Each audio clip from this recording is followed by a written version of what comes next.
గురూజీ 72 గంటల్లోనే ఫోన్ లోని అద్భుతమైన జ్యోతిష్య పరిష్కారం చూపిస్తారు.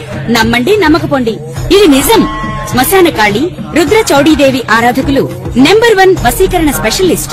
గురూజీ మనిషి పుట్టుక నుండి చనిపోయే వరకు వచ్చే అన్ని క్లిష్టమైన సమస్యలకు పరిష్కారం ఇక్కడ లభిస్తుంది. విద్య, ఉద్యోగం, వ్యవహారం, స్త్రీ ప్రేమ, పెళ్లి, సంతానం, స్త్రీ పురుష వశీకరణం, భూవశం, భార్యాభర్తల కలహాలు, కోర్టు సమస్యలు, విడాకుల సమస్యలు, చేతబడి, అప్పుల బాధ, ఇంకా మీకు ఎలాంటి సమస్యలు ఉన్నా 72 గంటల్లోనే శాశ్వత పరిష్కారం చేయబడును. నమః శ్రీ మహాగణాధిపతే నమః శ్రీ మహాసరస్వత్యై నమః హరి ఓం శ్రీమాత్రే నమః.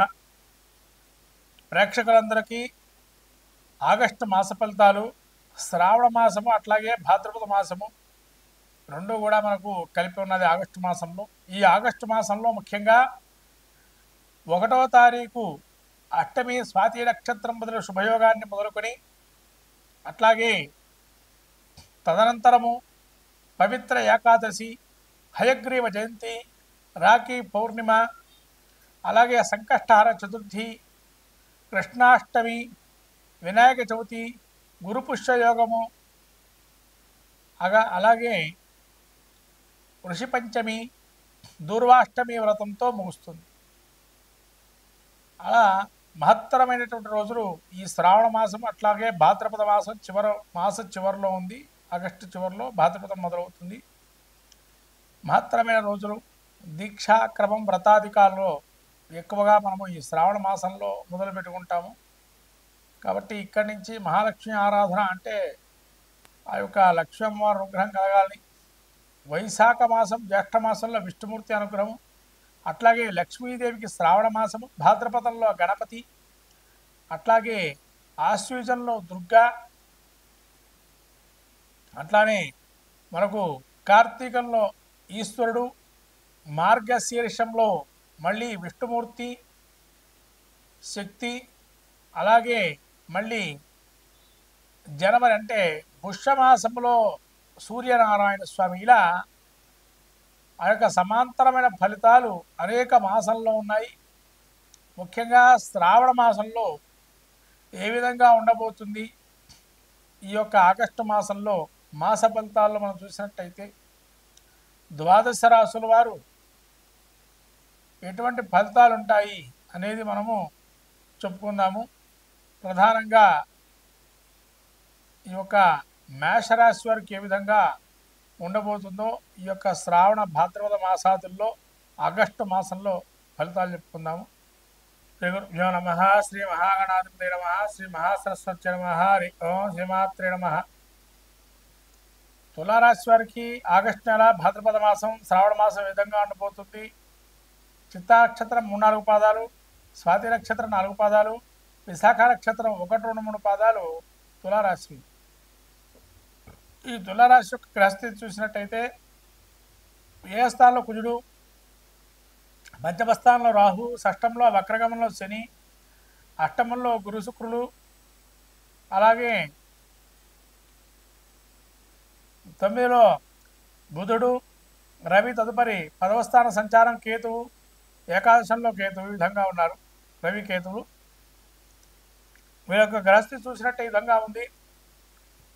ఏ విధంగా ఉండబోతుందయ్యా వీరికి తులారాశి వారికి అని అంటే, ఈ కుజుడు ఎప్పుడైతే 12లో వచ్చాడో శారీరక శ్రమ ఎక్కువ కావటం, తద్వారా బాధలు విపరీతంగా ఉండటము, అంటే శరీరం సంబంధించి తలనొప్పులు కానీ, అధికమైనటువంటి వేడి కలిగి ఉండటము, కొంత భయాందోళనలు అధికారుల వల్ల ఏమైనా జరుగుతుందా అనేటువంటి విషయం, కొంత భయం అనేటువంటిది ఉండడము, మనోదుఖము, అనుకున్న పనులన్నీ సాకారంగా కొన్ని ఉంటాయి కానీ ముందు దాకా వచ్చి ఆగిపోవటము, అకాలమైనటువంటి భోజనము, అధికమైన కష్టాలు సంభవించటము, కుజుడు వల్ల కొన్ని ఇబ్బందులు కలగటం జరుగుతుంది.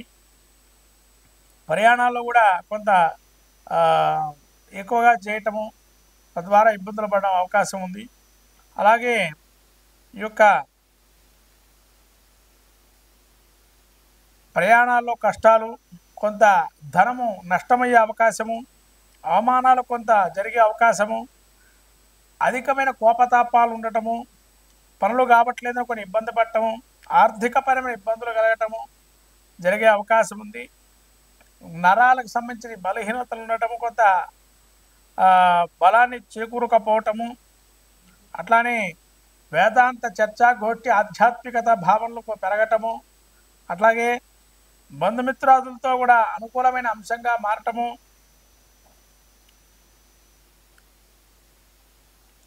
చేయి వృత్తి వ్యాపారాల్లో యోగప్రదంగా ఉండటము, కొంత నూతన పరిచయాలు ఏర్పడటం, బంధుమిత్ర సమాగమం ఉండటము, దూర ప్రాంతాంచుకొని మంచి వార్తలు వినటము, అలాగే వివాహాది శుభ కార్యక్రమాలు హాజరు కావటము, అలానే కొన్ని కళ్ళయందు ఆసక్తి చూపటము ఇలాంటి చాలా యోగప్రదంగా ఉన్నాయి.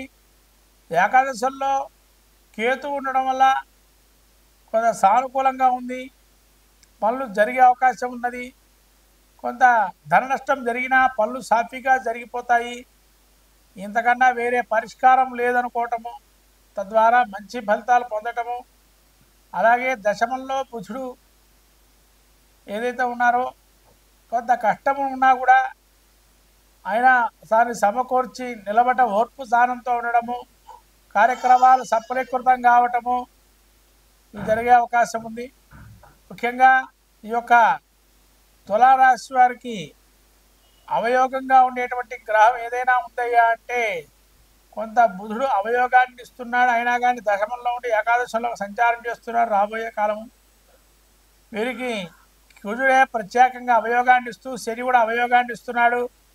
ఈ శని అవయోగాన్ని ఏదైతే ఉందో వీటి నుంచి బయటపడటానికి కాలభైరవ అష్టకము, శివారాధన, గ్రామదేవతారాధన చేయటం వల్ల మంచి ఫలితాలు ఉంటాయి. తద్వారా సఫలీకృతం జరుగుతుంది. ఈ విధంగా తులారాశి వారికి అవయోగం ఉండే గ్రహాలు కుజుడు, రాహు, శని వక్రగమనంలో ఉండడం వల్ల వీటికి శని ఆదివారాలు, శని కూడా శనివారము ఆదివారము తదేకంగా దానాలు కానీ చేసుకోవడం వల్ల మంచి ఫలితాలు ఉంటాయి. ఈ విధంగా తులారాశి వారికి యోగప్రదంగా ఉందని చెప్పవచ్చు. ఈ యొక్క 3 గ్రహాలే అవయోగాన్ని ఇస్తున్నాయి. శ్రీమాత్రి నమః. మొత్తం మీద ద్వాదశ రాశుల వారు పరిస్థితి చూసినట్టయితే మిశ్రమ ఫలితాలు కొన్ని యోగాన్ని ఇస్తున్నాయి, కొన్ని అవయోగాన్ని ఇస్తున్నాయి.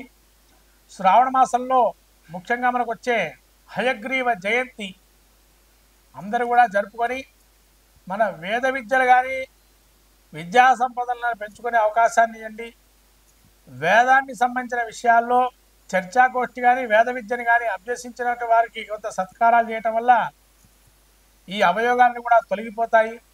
అలాగే రానున్న వినాయక చవితి రోజున చేయాల్సిన కార్యక్రమాలని చేసి గణపతి యొక్క అనుగ్రహం పొందితే సలజ కార్యాలని కూడా సాధిస్తాం. కాబట్టి మహాలక్ష్మి అనుగ్రహం కలగాలని చెప్పి లక్ష్మీ ధ్యానం కానీ మంత్రం కానీ అయితే వరలక్ష్మి అమ్మవారి ప్రీతిగా మనకు తామర పూసల మాల కానీ తామర పూలతో పూజ చేయటం కానీ ఇంట్లో శుభ్రత అనేది పెట్టుకోవటం వల్ల లక్ష్మీ అనుగ్రహం కలుగుతుంది. ఇది ప్రత్యేకంగా చెప్పాల్సిన విషయం. శ్రావణ మాసంలో శుభ్రతను పాటించండి, మహాలక్ష్మి అనుగ్రహాన్ని పొందండి. గణపతి గరిక పెట్టండి, గణపతి అనుగ్రహాన్ని పొందండి. శుభం భూయాత్. శ్రీమాత్రే నమః.